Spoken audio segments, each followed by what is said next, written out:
જેના દર્શનથી ટળે દુઃખ સદા, વાતોથી છાતી ઠરે, જેનો સ્પર્શ થતા જન્મો જન્મના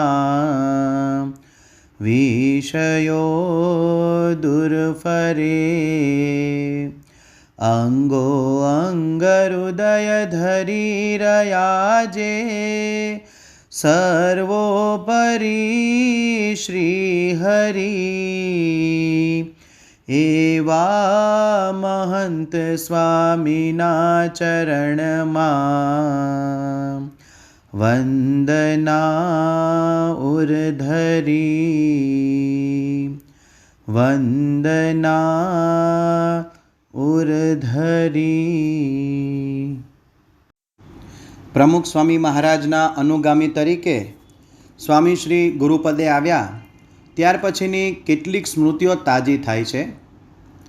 એક વખત સંતો અને સ્વામીશ્રી ગોષ્ઠી કરી રહ્યા હતા. સ્વામીશ્રીના યોગીજી મહારાજ અને પ્રમુખ સ્વામી મહારાજ સાથેના જૂના જૂના પ્રસંગોની વિવેક સાગરદાસ સ્વામી સ્મૃતિ કરી રહ્યા હતા. સૌને ખૂબ આનંદ આવ્યો. અંતે સૌએ સ્વામીશ્રીને વિનંતી કરતાં કહ્યું કે હવે આપ જ યોગીજી મહારાજ સાથેનો આપનો કોઈ સદા સ્મરણીય પ્રસંગ કહો. જો કે સ્વામીશ્રી આનાકાની કરતા રહ્યા, પરંતુ સૌના આગ્રહથી અંતે કહ્યું, 1956-57માં હું યુવક તરીકે યોગીજી મહારાજ સાથે વિચરણ કરતો હતો. યોગી બાપા અવારનવાર ઉપવાસની આજ્ઞા કરે. એક વખત યોગી બાપાએ પૂછ્યું, આજે નિર્જળ ઉપવાસ કરશો? મેં હા પાડી.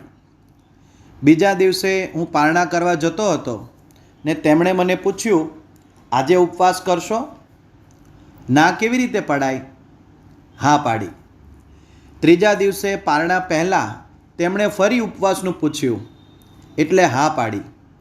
એમ રોજ સવારે પારણા પહેલાં ઉપવાસનું પૂછે. ના તો પડાય જ કેવી રીતે? કાલે કર્યો હતો એટલે આજે નહીં, એવું કહેવું પણ યોગ્ય નહીં. એમ ને એમ સળંગ 5 નિર્જળ ઉપવાસ થયા. છઠ્ઠે દિવસે યોગી બાપાએ જાતે પારણા માટે શરબત બનાવીને રાખેલું. યોગી બાપા ખૂબ રાજી થઈ ગયા.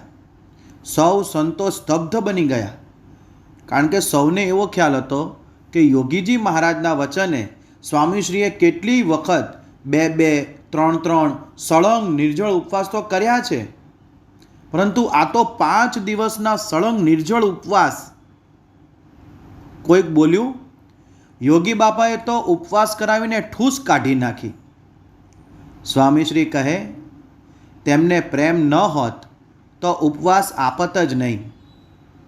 તેમને મન એ કઠિન ઉપવાસ તો ગુરુ યોગીજી મહારાજની કૃપા અને પ્રેમનો પ્રસાદ હતો. ગુરુ વચને સતત આવું કઠિન તપ કરનાર સ્વામીશ્રીએ ગુરુ યોગીજી મહારાજને કેવા રાજી કરી લીધા હશે એનો અંદાજ માંડવો કોઈને માટે હવે કલ્પનાનો વિષય નહોતો રહ્યો.